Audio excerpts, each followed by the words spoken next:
A gente ia falar sobre esse assunto, mas a gente resolveu antecipar, porque essa semana, esses dias, aconteceu um fato, um acidente com uma criança que caiu de um precipício e foi associado à condição autista, ao eloping, ou fuga, ao descuido, entre aspas, dos pais, e o porquê aquela criança estaria ali, se deveria estar ou não deveria estar naquele local. A gente resolveu falar sobre isso, mas trabalhar de uma forma em que a informação possa fazer com que você compreenda o que aconteceu, não com essa criança, mas o que acontece dentro de um ambiente onde há um transtorno de processamento sensorial e uma vontade tremenda de conhecer o mundo. Vamos conversar sobre isso? Falar sobre eloping, autismo e transtorno do processamento sensorial.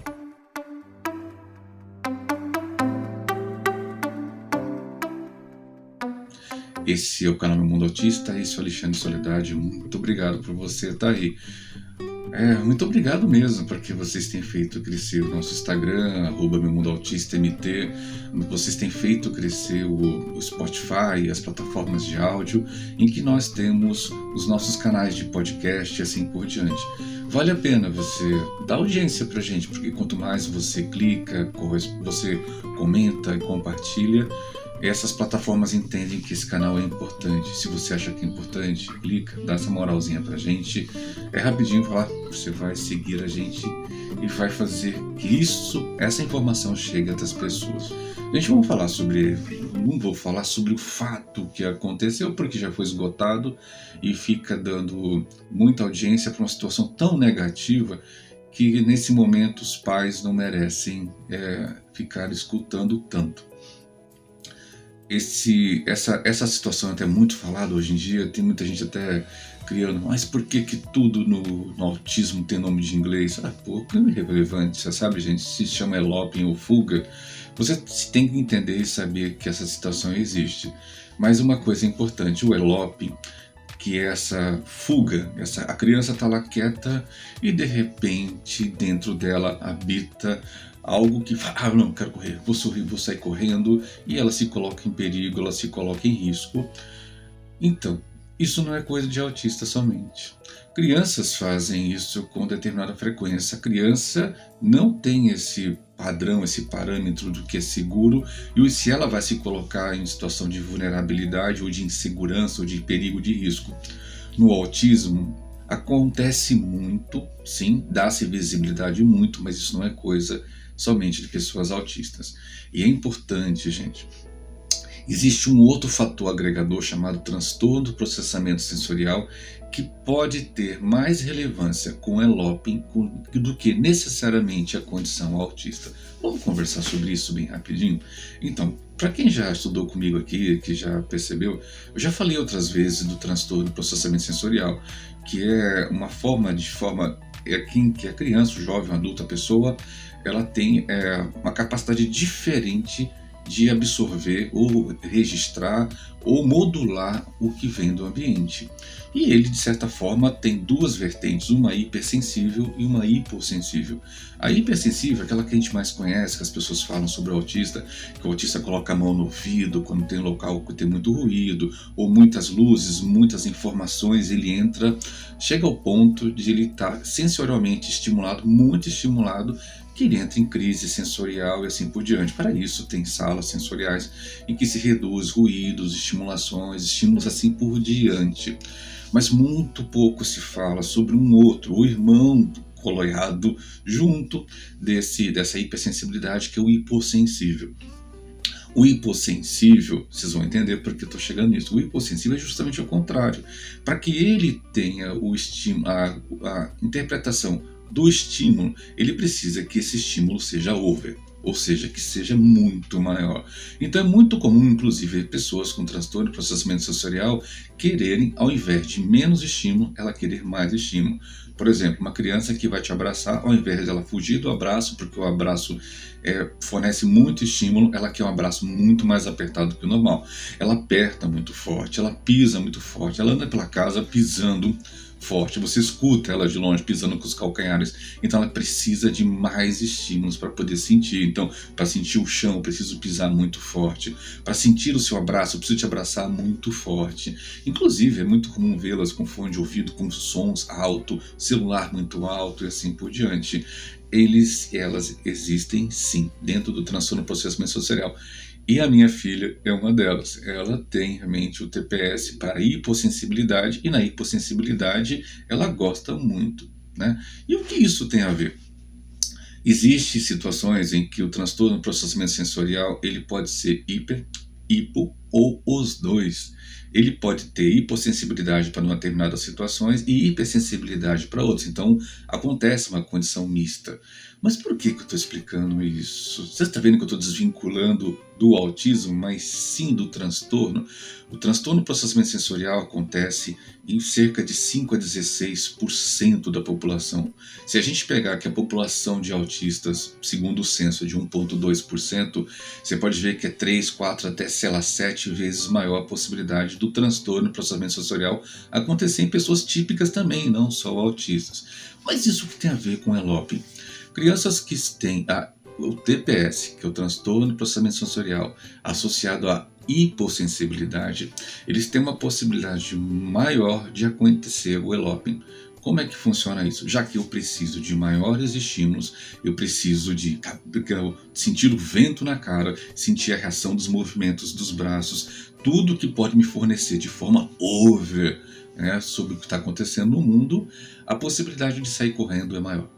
Então, identificar no seu filho se ele tem hipossensibilidade é importante. Por quê? Inclusive, a hipossensibilidade pode ser, em alguns casos, associado a situações de recusa alimentar. A textura alimentar do alimento acaba sendo deturpada pelo TPS, tanto pelo hipersensível como pelo hipossensível. Conhecer seu filho, sua filha, pode te ajudar a você perceber que chegou a hora de você pedir ajuda profissional ou você aprender de fato como ajudá-lo ou ajudá-la. Porque privar essa criança, privar esse jovem, esse adulto de sair, de estar nos locais, nos ambientes, isso é um contrassenso.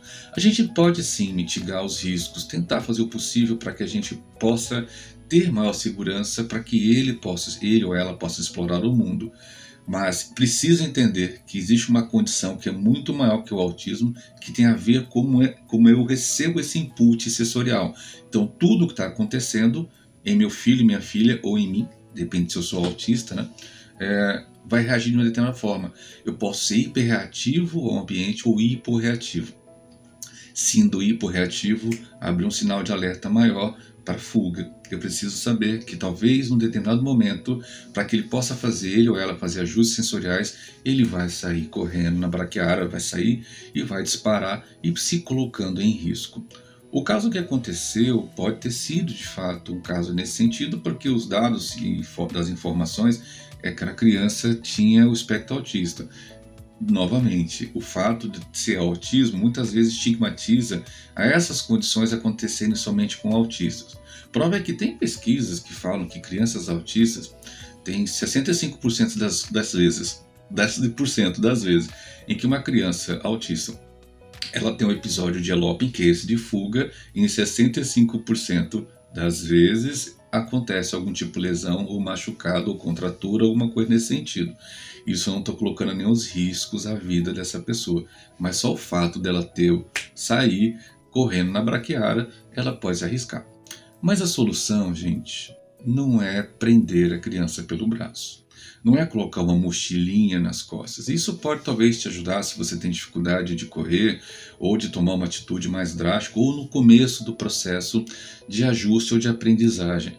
Não é simplesmente prendendo ela pelo braço, no seu braço, como vende pelo mercado alguns produtos, ou aquela mochilinha que tem uma corrente, viu? Que essa corrente, essa mochilinha não foi pensada só para autista, tá? Prova é que o ELOP não é uma coisa simplesmente de autista. Tá? Então vamos parar de acreditar tudo para o autismo. A gente precisa separar essas situações. Mas no caso do seu filho autista, entender que é necessário trabalhar, seja você primeiro, e também a ele, de forma... Isso é sistematizado. Muitas vezes, se você não sabe, nesse caso é interessante que você trabalhe profissionalmente. Encontrar profissionais que possam te ajudar, orientar a levar uma condução em que seu filho e sua filha entenda que é preciso obedecer. Sim, obedecer. Muitas vezes o ELOP, claro, não vai responder uma obediência, você não pode fazer, é muito maior do que ele e ela. Ele vai sair disparado, mas isso envolve que você aprenda não, que você ensine, trabalhe seu filho a como reagir ao mundo. Isso vai levar tempo? Vai levar tempo, não vai ser de uma hora para outra. Minha filha recentemente ela teve um episódio desse e se machucou bastante. Foi por falta de segurança nossa? Não. Foi por falta de, assim, eu não me preocupar ou quem estava perto não se preocupar? Não. Mas isso acontece, vai acontecer, ou seja, em 65% dos casos vai acontecer alguma situação. Isso deve ser um conforto? Claro que não, mas deve abrir os olhos, principalmente a quem? Não somente pais, mães e cuidadores diretos de pessoas autistas, mas para escolas. Escola muitas vezes eles acham que sabem tudo do autismo ou que sabem tudo sobre tudo e fecham as portas para que a gente possa orientá-los. Aqueles profissionais que trabalham como CAD, que auxiliam, que ficam com as crianças na escola, é preciso que eles entendam e compreendam e nos ajudem a frear ou frenar ou ajustar esse comportamento de fuga. Inclusive dizendo que não pode, oferecendo subsídios positivos para que ele perceba. Na hora que percebeu que aquilo vai acontecer, que nem uma vez me disseram, na hora que você percebe que vai acontecer, já passou da hora de você intervir. Então, explicar, ensinar, estar perto, conduzir, dizer não, vai ter toda uma sistematização para ajudar. E se seu filho é hipossensível, como a minha, que parece que está marchando o dia inteiro, é importante, porque a necessidade de olhar isso com segurança para que ele e ela possa continuar desenvolvendo, olhando e recebendo informações do mundo. Não é hora de trancar ninguém dentro de casa, não é de privar de passear, não é de deixar de ir para os locais por causa que eu sou autista, eu tenho TPS ou eu faço ELOP. Sim, ampliar a possibilidade de você ajustar quanto à segurança, mitigar os riscos, mas principalmente entender, compreender essa situação, compreender o transtorno do processamento sensorial, compreender a possibilidade do ELOP, compreender também que você é importante nesse processo de mudança. Muito mais do que sentar e julgar ou ficar procurando, mas por que se fala inglês? Porque todos esses nomes em inglês? Pois é, infelizmente tem um problema seríssimo que não é com o inglês. É que tudo que acontece no autismo tem um nome. E muitas vezes isso acaba afastando aquilo que Janet Singer falava, que a gente precisa trabalhar não a neurodivergência, mas entender que existe uma neurodiversidade, que todos somos diferentes. À medida que tudo que acontece com o autista ganha um nome, você está estigmatizando a condição e credenciando ela para que as pessoas acreditem que porque é autista, então vai ser difícil tratar, difícil de lidar, assim por diante, ampliando esses casos que aconteceram recentemente do menininho que foi encontrado amarrado.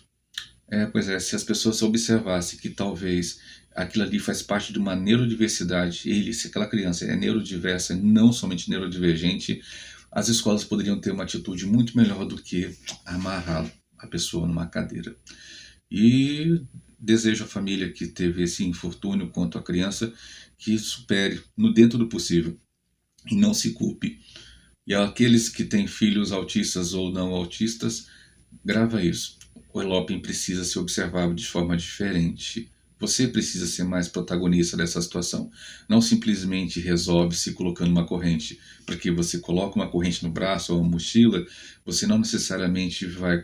No momento que você descuidar de não ter esses acessórios, vai acontecer e pode acontecer alguma coisa em que 65% das vezes já foi provado que acontece.